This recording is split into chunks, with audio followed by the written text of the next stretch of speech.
You should call this something. Well, we just recorded it. This is the first time I've ever articulated this. This is the 80-20 rule. There's so many of those. I should probably call this. This is something. I'm gonna call this the 79-21 rule. You put 80% of your energy to squeeze Instagram 150%. Yeah. And you spend 20% of your energy tasting YouTube, podcasts, direct mail, conferences, shows. But if the 80% disappears and you're just left with that 20%, that's it. You won't be, because the 80% of attention has to go somewhere else, and you've been tasting it on the 20%. When the 80% goes away on Instagram, where do you think all this attention goes?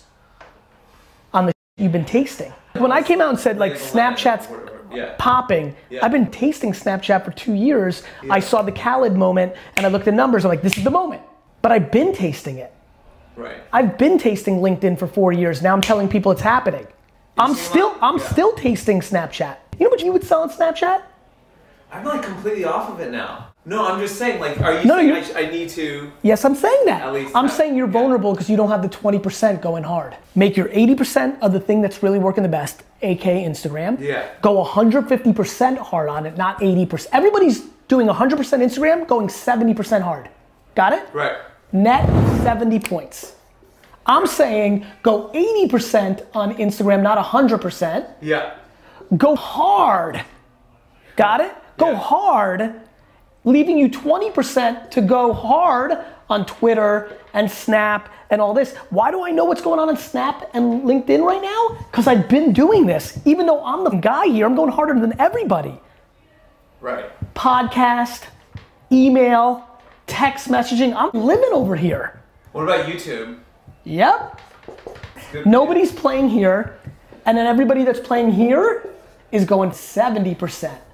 So go 150% on the thing that's popping. Yeah. Taste everything else at all times. So when this does decline, you're all in here. You're all in here. You've tasted on Peach, or you've tasted on Vero. For you, TikTok, YouTube, Snap, it's all real. Yeah. It's what Snapchat was 7 years ago. What if TikTok becomes it? What if something pops tomorrow? This is the strategy that I roll with, that nobody else rolls with, and I go hard.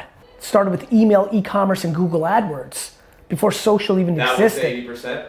80% was email. Yeah. 20% was print, radio, direct mail. Then AdWords came. AdWords became 80%. Email was now in the second tier. Then YouTube came, Wine Library TV. Right. Boom. Then Twitter came, Twitter, boom. I had 1 million followers on Twitter in 2009. Twitter was Instagram. Right. Then it wasn't. How did you get to 1 million followers in 2009? I was on the suggested user list, and every single person that signed up followed me. But then I had. How did you get on the suggested user list? Because I was active and first. Right. How did you know to be first on Twitter? Because I'm always living in the 20%. All right, got it.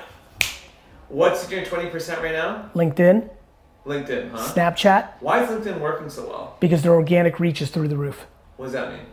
When you post on it, the majority of people that follow you on LinkedIn see it. See it?